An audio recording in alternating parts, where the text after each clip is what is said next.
കഥയുടെ പേര് തലമുടി. ഉച്ചയൂണ് ആസ്വദിച്ച് കഴിക്കവേ നീണ്ട ഒരു മുടി കിട്ടിയതിന്റെ ദേഷ്യത്തിൽ ഹരി വലിച്ചെറിഞ്ഞ ചോറും ചീരത്തോരനും പെറുക്കിയെടുക്കവേ സുധ തലേ ദിവസത്തെ തണുത്ത രാത്രി ഓർത്തു.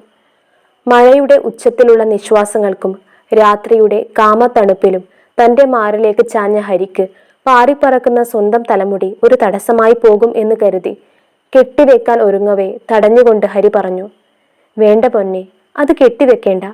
നിന്റെ കൈകളെ പോലെ അവയും എന്നെ ആലിംഗനം ചെയ്യുകയാണ്. നിന്റെ ശരീരത്തിന്റെ ഓരോ സ്വാദുമുകളവും ആസ്വദിക്കുമ്പോൾ എനിക്ക് നിന്റെ തലമുടിയുടെ കാച്ചെണ്ണ മണവും അറിയണം. നിനക്കറിയാമോ, നിന്റെ ഈ നീലൻ ചുരുളൻ മുടി എനിക്ക് എന്തിഷ്ടമാണെന്ന്.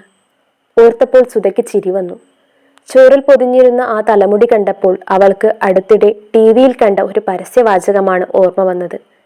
വെറും മുടിയിഴകളിൽ നിന്ന് വിളിക്കല്ലേ, അത് ഞാൻ തന്നെയാണ്.